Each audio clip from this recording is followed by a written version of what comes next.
Planks are a great way to work on just body positioning and slowing things down a little bit so we're not having so much noise when we're trying to exercise and learn movement patterns and just learn how to care for our bodies. But then there's going to become a point where maybe you're ready to progress a plank a little bit differently or a little bit more than just the basic. But let's start with a little review of the basics. So plank, hands should be stacked under your shoulder, feet, you got your balls of your feet down. I want you to think about dropping your shoulder blades just a little bit. So what I mean by that is almost adding a light pinch of the shoulder blades. Don't exaggerate it too much. And I want you to tuck your tailbone by engaging your glutes. What this is going to do is really just help you have this locked in position. With this tucked tailbone position and slight shoulder engagement, you're actually getting a lot more tension or just that intensity out of the plank instead of being so passive. So one thing I always say is, a plank is not a passive movement.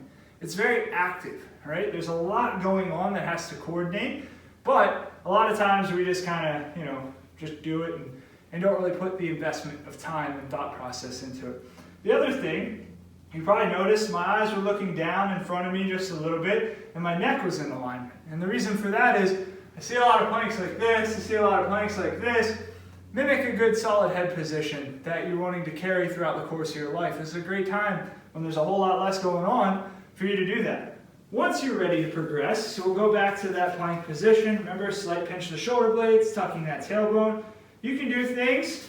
You can change your base, taking one hand off the ground. You can take a foot off the ground, right? You're changing that base of support. And basically, we've taken just a traditional plank, and now we're trying to avoid rotation. So when you're adding in core work, or you're adding in, what you think of as core training, I want you to start to think of it as anti-something. You're trying to control rotation. You're trying to avoid rotating when you're not supposed to, or avoid something going out of position.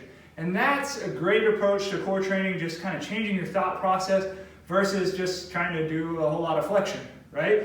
If we try to focus on this anti-piece, so by lifting a hand, everything wants to rotate. If we can avoid that, that's going to be great. That's a great braking system, stoppage system. When we start adding in movements that are a little bit more advanced and a little bit more complex, and we're actually prepared to handle and control our body in a way that's going to, result in more pain-free movement and hopefully decrease injuries because we're not putting ourselves in bad situations over time. Once you kind of get that feel, you can start to change what planes of motion you're using. So you can do a toe touch, kind of getting into a sagittal plane, alternating toe touch, just kind of changing that once you're able to control. You can widen your feet a little bit more, add a little transverse plane to the equation. But again, you see my whole body's rotating, not just kind of arching into it and all over the place and really controlling. You can also even add a frontal plane, kind of a side-to-side reach as well, and really take it up to the next level. So you go from solid body positioning, focusing on the small details, avoiding rotation, and then layering in some movement, but have your body working in the correct patterns and working together so you can transfer that to life and to sport.